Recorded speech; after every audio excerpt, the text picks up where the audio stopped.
नमस्कार बच्चों।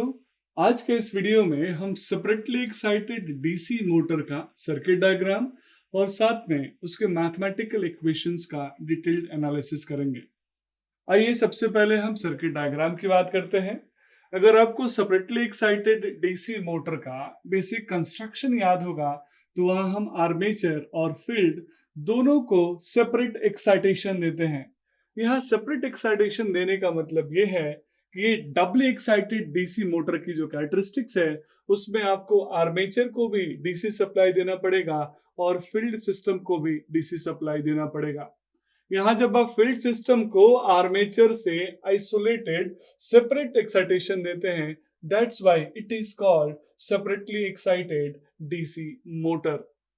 बच्चों, separately excited DC motor permanent magnet की तरह ही दिखता है। मींस दिखता है का मतलब है कि उस जैसे वहां हमने सेपरेट मैग्नेटिक फील्ड डेवलप किया, यहाँ बस हमने इलेक्ट्रोमैग्नेट यूज करके मैग्नेटिक फील्ड डेवलप किया। Nature of magnetic field generation change है, अदरवाइज दोनों एक जैसे ही हैं। आइए हम यहाँ समझते हैं कैसे हम फील्ड सिस्टम को जनरेट करेंगे और कैसे आर्मेचर में बैक ईएमएफ को डेवलप करेंगे और वोल्टेज और बैक ईएमएफ का क्या रिलेशन है। तो मैंने यहाँ दो सेक्शंस बनाए बच्चों। जो पहला सेक्शन है वो है फील्ड सिस्टम, जिसमें स्टेटर पे मैं फील्ड वाइंडिंग करूंगा और उसी फील्ड वाइंडिंग पे मैं डीसी सप्लाई के थ्रू उसमें मैग्नेटिक फील्ड डेवलप करूंगा। डीसी सप्लाई के लिए मैंने वोल्टेज वीएफ अप्लाई किया है। रेसिस्टेंस और इंडक्टेंस आरएफ एंड एलएफ होगा। चूंकि मैं यहाँ डीसी एक्साइटेशन का एनालिसिस कर रहा हूँ, इसीलिए मैंने इंडक्टेंस को यहाँ पे मेंशन नहीं किया, उसका डिस्कशन हम नहीं कर रहे हैं। सर्किट में करंट आईएफ मुझे फ्लो कराना है, that is called field current, और यही फील्ड करंट उस फील्ड सिस्टम में मैग्नेटिक फ्लक्स को डेवलप करेगा। बच्चों, फील्ड करंट की वैल्यू यहाँ पे लिमिट करना हमारी जिम्मेदारी है, रिस्पॉन्सिबिलिटी है, और इसलिए फील्ड करंट को कंट्रोल करने के लिए, लिमिट करने के लिए, उसकी वैल्यूज को बढ़ाने और घटाने के लिए एज पर रिक्वायरमेंट मैंने यहाँ पे उसके सीरीज में एक रियोस्टेट लगाया है, R H. H stands for, यहाँ रियोस्टेट को हम रिप्रेजेंट कर रहे हैं, और ये वेरिएबल रेसिस्टेंस है जिसमें हम उसकी पोजीशंस को शिफ्ट करके अपने जो भी कॉन्टेक्टर है उसके पोजीशन को एडजस्ट करेंगे और फाइनली रेसिस्टेंस की वैल्यू चेंज हो जाएगी। आप रेसिस्टेंस का बेसिक प्रॉपर्टी ऑलरेडी पढ़े हैं, R is directly proportional to length. तो यहाँ लेंथ को चेंज करके हम फील्ड करंट को कंट्रोल कर सकते हैं। दूसरा जो सेक्शन है, that section is called armature section, यानी डीसी मोटर के अंदर जो आर्मेचर है इसी के अंदर हमारा बैक ईएमएफ जनरेट होगा, and that is called EB. बच्चों ध्यान दीजिएगा, यहाँ पे मैंने दो ब्रशेस रिप्रेजेंट की हैं। मीन्स ये मेरे कार्बन ब्रशेस है।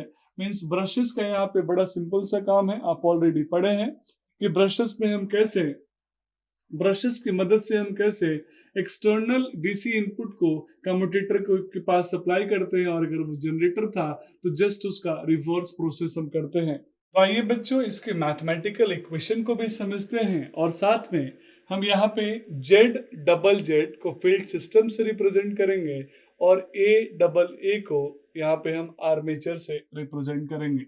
इन टर्मिनल्स को रिप्रेजेंट करने के पीछे रीजन यही है कि आप अगर लेबोरेटरी में इसको परफॉर्म करें तो आप इन टर्मिनल की मदद से आसानी से कनेक्शंस को कर सकते हैं। बच्चों, ये बैक ईएमएफ है, इसीलिए यहाँ जो एरो दिखाऊंगा वो आउटवर्ड होगा। अगर ये जनरेटर होता तो डायरेक्शन ऑफ ईएमएफ इनवर्ड होता, ये आप ऑलरेडी पहले से भी जानते हैं। बच्चों, मैथमेटिकल मॉडलिंग में मैं यहाँ मोटर के केस में आपके साथ कॉन्फिडेंटली बोल सकता हूँ कि हमेशा बैक ईएमएफ की value less than terminal voltage है, और इसीलिए इस सेक्शन को हम बोलते हैं मोटर एक्शन। ध्यान दीजिएगा, हमेशा जब भी आपको एनालिसिस करना पड़े इस बेसिक कंसेप्ट को आप यूज कीजिएगा। मीन्स मुझे इन दोनों को बराबर करना पड़ेगा, तो बड़े जो वैल्यू बड़ी है, ग्रेटर है, उसमें से माइनस करूंगा तो V माइनस करूंगा। माइनस में सबसे पहले मुझे माइनस करना है आर्मेचर के रेसिस्टेंस के ड्रॉप को, क्योंकि यहाँ फील्ड करंट का, फील्ड फ्लक्स का आर्मेचर के करंट से कोई रिलेशन नहीं है, कोई डिपेंडेंसी नहीं है। तो V माइनस IARA आर्मेचर का रेसिस्टेंस ड्रॉप हो गया। बच्चों, अगर मैं चाहूँ तो ब्रश ड्रॉप भी कंसिडर कर लेता हूँ। अगर वैसे तो ब्रश ड्रॉप काफी लोअर होता है, 1 से 2 वोल्ट की वैल्यू होती है एक ब्रश पे। ऑलरेडी हम इसके बारे में डिटेल में डिस्कशन कर चुके हैं कि कैसे कार्बन और कॉपर में ब्रश पे ड्रॉप्स होते हैं। यहाँ दो ब्रशेस है बच्चों, तो मैं एक ब्रश के ड्रॉप को अगर VB एज्यूम कर रहा हूँ, B एंड B, तो यहाँ 2 ब्रश है तो इसकी वैल्यू हो जाएगी 2VB। मीन्स फाइनली EB का रिलेशन मैं लिख सकता हूँ that is terminal voltage minus का ड्रॉप इन आर्मेचर रेसिस्टेंस। इसको मैं आर्मेचर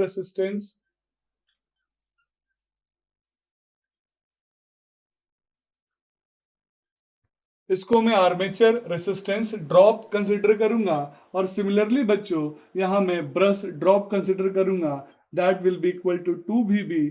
यहाँ VB ब्रश ड्रॉप है और पेयर ऑफ ब्रशेस है इसीलिए 2 लिया। ये बहुत बार मैथमेटिकल एनालिसिस में कंफ्यूजन होता है कि पेयर ऑफ ब्रशेस है इसीलिए हमने 2 कंसिडर किया है। अगर सिंगल ब्रश ऐसे होता नहीं है, कभी भी सिंगल ब्रश का एनालिसिस आप करते तो सिंपली VB ले लेते, और यहाँ VB यानी ब्रश ड्रॉप को रिप्रेजेंट कर रहा है।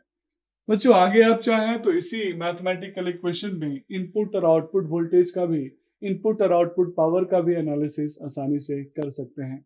That's all about this video. Thank you so much.